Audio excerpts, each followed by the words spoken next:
So hello সবাইকে, আসসালামু আলাইকুম। Welcome to my Eid blog. So yes, এই বাড়িতে আমরা অনেক কিছু করেছি আর এর নাম হলো ছাগু। বাসা যাওয়ার পরের থেকে আমি গ্রীষ্মকালীন সকল ফল টল খেয়ে একদম শেষ, কারণ আই লাভ দিস। আর এই হচ্ছে আমাদের ঘুমন্ত সিম্বো। ছাগু শুধু কিছুদিনের মেহমান হলেও আমার বিড়ালদের সাথে কিন্তু তার বেশ ভালো মিল হয়ে গিয়েছিল, আর আমার সাথেও খুব ভালো মিল হয়ে গিয়েছিল। সে আমার আদর খেতে খুবই বেশি পছন্দ করতো, যতটা না এই সিম্বো আর কুকি পছন্দ করে তার চেয়ে বেশি পছন্দ করতো। সে আমাকে দেখলেই ব্যাবা করে আমার কাছে আদর খাইতো। তারপরে আমরা একজনের বিয়ে খেতে গিয়েছিলাম। সো এই গিফটটা নিয়ে হাঁটতে হাঁটতে আমাদের একদম ময়ে অবস্থা হয়ে গেছে। আর অনেক ক্ষেত খামার পাড় দিয়ে আমরা তারপরে বিয়ে বাড়িতে গিয়ে পৌঁছেছিলাম, বাট আমি কারোকে আনকমফোর্টেবল করতে চাইনি, তাই আমি আর ক্লিপও নেইনি। So bye. Obviously just from বিয়ে বাড়ি এসে আমরা খেয়েছিলাম, এটা কিছু তো ছিল পিঠা জাতীয়, অ্যান্ড এই যে আমাদের রাজশাহীর আম। আর তারপরে এত সুন্দর ঝোড়ো বাতাস শুরু হয়েছিল, আর ইয়েস অবভিয়াসলি তারপরেই শুরু হয়ে গিয়েছিল অনেক সুন্দর একটা বৃষ্টি। আর আমি তো অনেক বেশি এনজয় করেছি এবার বৃষ্টি, কারণ রাজশাহীতে তো বৃষ্টি নেই বললেই চলে একদম। তোমাদের কার কার বৃষ্টি অনেক বেশি পছন্দ? আর সব খাবার একদিকে আর আম্মুর হাতের কমফর্ট ফুড কিন্তু আরেক দিকে। আমার তো এই কমফর্ট ফুডগুলো অনেক ভালো লেগেছে। আর তারপরে বৃষ্টির পরে আমরা খেয়ে নিচ্ছিলাম চা। আর আই থিঙ্কস আমরা চা খাই না, আমরা চা আসলে অনুভব করি। It's hour emotion.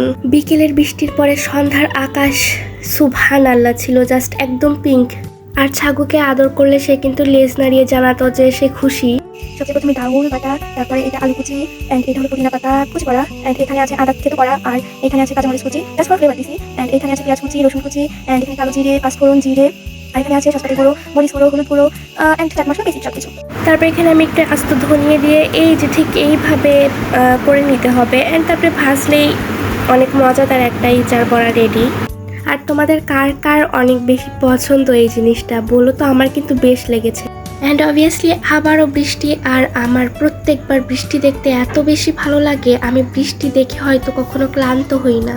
আর বৃষ্টি হলে চা কফি তো কিছু লাগবে, অ্যান্ড এই কফিগুলো জাস্ট আমরা এনজয় করেছি সেই মোমেন্টগুলোকে। ঈদের জন্য ঘর গোছাচ্ছিলাম, আর তখন অনেক পছন্দের তালিশ্বাস চলে আসলো।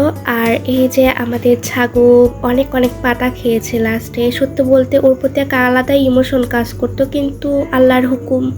আর দেখেছো এখানে আমাদের রিয়েল গরুরা কিভাবে ঘুমাচ্ছে দুইজন, কোনো চিন্তা নেই ওদের। আর এখানে এই যে ছাগর জন্য গাছ কাটা হচ্ছে, আর জামা কাপড় বানানোর কিছু অংশ অবশিষ্ট ছিল, সো সেগুলো শেষ করে নিচ্ছে। আর লেবুর শরবত বানিয়েছিলাম এমনি। আর এই যে পিচ্ছি এসেছিল, আর তার হাতে আমি জাস্ট হাম পাইকে দিয়েছি। আর চাচাতে তো আমাদের মেহেদি পড়তেই হবে, যদিও রমজানের ঈদে বেশি পড়া হয় আর কোরবানির ঈদে অনেক বেশি কাজ থাকে, তাই আমরা একটু কমই পড়ি মেহেদি, তারপরে পড়তে তো হবে। আর দেখো যতগুলো মেহেদি এনেছে তার বেশিরভাগই হ্যাঁ বেশিরভাগ মেহেদিই ছিল ফা টাইপ। তারপরেও ইটস ওকে ক্যাকে চালা দিয়া, অ্যান্ড তারপরে আমরা এমনি স্ন্যাক্স খেয়েছিলাম। স্ন্যাক্স বলতে এটা হলো কাঁচা ম্যাগি নুডলস। ভালো লাগে, এখন কি করবো, এটা ভালো লাগে আমার কাছে। আর তারপরে এই যে মেহেদি পড়া আমাদের হয়ে গেল শুরু। আর আমাদের মেহেদি আর্টিস্ট হলো আমাদের বড় আপু। সে আমাদের অনেক ছোটোবেলা থেকে অনেক যত্ন করে মেহেদি দিয়ে দেয়, অ্যান্ড সিরিয়াসলি সে অনেক বেশি ভালো মেহেদি দেয়। তার কাছে মেহেদি পড়া আমাদের কাছে আবেগ। And it's Eid morning, so lately তোমাদের সবাইকে ঈদ মুবারক। সিনথেটিক কালার হলেও দেখেছো বেশ ভালোই কালার এসেছে। আর এই যে আমার প্রধান কাজ, সকালবেলা উঠেই ওদের হাত না ধুয়ে আদর করে দিচ্ছি। আর আমার সাগুকে আদর করার সময় অনেক বেশি কষ্ট হচ্ছিল। আর এদিকে আমার ঘুম ভাঙার আগেই আমার আম্মু রান্না বাড়ি শুরু করে দিয়েছে। আর তারপরে আমিও হাত ধুয়ে নিলাম, মেহেদি দেখলাম মন ভরে। আর তারপরে সালামি টাইম, আর আমার আব্বু আমাদের সালামি দিল। আর আমি আব্বুকে আতর আর সেন্ট লাগিয়ে দিচ্ছিলাম। আর আব্বু এখানে কুরবানির নিয়মগুলো আবার একবার পড়ে নিচ্ছিলেন, দোয়াগুলো আবার একবার পড়ে নিচ্ছিলেন, আর চাকুতে ধার দিয়ে নিচ্ছিলেন। আর এখানে ছাগুকে নিয়ে যাওয়া হচ্ছিল। আমার সত্যি অনেক খারাপ লাগছিল। আর এতক্ষণ আমি নামাজ পড়লাম, তারপরেই শুরু হয়ে গেল আমার একদম হাড্ডাহাড্ডি কাজ কারবার। আর এই যে কাজ শুরু করেছি, এই কাজ একদম পুরো ঈদের সন্ধ্যা পর্যন্ত চলেছে। আর সত্য বলতে আমি সবগুলো কাজ করছিলাম, আর বারবার ছাগুর কথা সবাইকে বলছিলাম, সবাইও তাই বলছিল, আর ধৈর্য ধরতে বলছিল, কারণ এটা আমাদের নিয়ম তো, তাই না? আর এখানে আমার সাথে আবার ফা হয়ে গেছে। আর এবার ঈদে আমার সাথে বেশিরভাগ সময় ফা হয়ে গেছে, যেমন এখানে আমি চাউল ধুয়ে তারপরে আম্মু বলছে চাউল কম হয়ে গেছে, আবার ফা হয়ে গেছে। তারপরে বাদাম এখানে করছি, আসল বাদামগুলোতে ফাঙ্গাস লেগে গিয়েছে, তাই আমার এগুলো দিয়ে করতে হয়েছে। আর তারপরে গার্নিশিং করে নিলাম, শরবত গুলে নিলাম, কারণ টেবিল সেট করতে হবে তো, তাই না? আর আমি এখানে পুদিনার আর লেমনের শরবত বানিয়েছিলাম, বেশ ভালো ছিল। আর এই যে আমাদের টেবিল ভর্তি মিষ্টি খাবার, আলহামদুলিল্লাহ। আর এই যে খিচুড়ি, সব কিছুই কিন্তু অনেক বেশি মজা হয়েছিল, কারণ আমার মনে হয় ঈদের দিনের খাবার এর সাথে অন্য কোনো খাবারের তুলনা দেওয়া পসিবলই নয়। দেখতে দেখতে কিন্তু কোরবানি করা সম্পন্ন হয়ে যায়, আর তারপরে এভাবে সুন্দরভাবে ডিস্ট্রিবিউট করে নিচ্ছিল মেপে মেপে আম্মু আর আব্বু। অ্যান্ড আমি এখানে আমাদের প্রতিবেশীকে দিয়ে আসছিলাম সবাইকে, আর সবার জন্যই কিন্তু আলাদা আলাদা করে প্যাক করা হয়েছিল। আর এই যে একটা ছবি তোলার জন্য এত স্ট্রাগল করেছি আমি, কাঁচিতে ধারই ছিল না, চাকুতে। অ্যান্ড এই যে আমার পেঁয়াজ কাটার স্কিল দেখেছো গাইস, এতটুকুই শেষ না, আমার আরও পেঁয়াজ কাটতে হয়েছিল।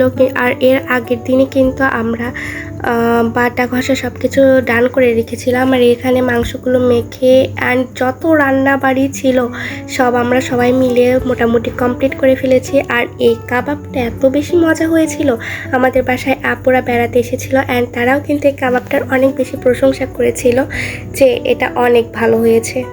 ঈদের দিনটা কিন্তু এভাবেই চলে যায়, এত এত কাজ থাকে, বিশেষ করে কোরবানির ঈদে। তোমাদের কোরবানির ঈদ কেমন করে যায়? আর এই যে কাবাব মে হাড্ডি, যত দোষ দেই আমরা সবাই কাবাব মে হাড্ডির। আর এখানে কাজ করতে করতে এত থাক গায়া অবস্থা আমার হয়ে গিয়েছিল। আর আমার কাছে মোটামুটি পুরো রেসিপিটাই আছে, সো হয়তো আমি আপলোড করেও দিতে পারি। আর মাশাআল্লাহ কত বেশি ইয়াম্মি লাগছে দেখতে, আর দেখো কত বেশি পারফেক্ট হয়েছে। সত্য বলতে ঈদের দিনে অনেক কাজ করতে হয় আমাদের, কিন্তু এই কাজের মধ্যে মনে হয় এক আলাদাই আনন্দ থাকে, আমরা কেউ ক্লান্ত তেমন হই না, অনেক বেশি মজা লাগে এই কাজগুলো করতে। আর এই যে আমাদের খাবার রাত্রের, আর এটা সত্য বলতে সন্ধ্যার সময় খেয়েছিলাম আমরা, কারণ মাংস আসতে সব কিছুতে সময় লাগে। আর এই যে এখানে বিল্লুদের খানা পিনা হচ্ছে, ওদের কিন্তু দই অনেক বেশি পছন্দ। আর তারপরে এই যে আমাদের জন্য কিন্তু মাংস রান্না করে পাঠানো হয়েছিল, আর একটু আধটু আমি সাজুগুজু করেছিলাম। আর ইয়েস, এতটুকুই ছিল Eid blog. So okay, bye, আল্লাহ হাফেজ।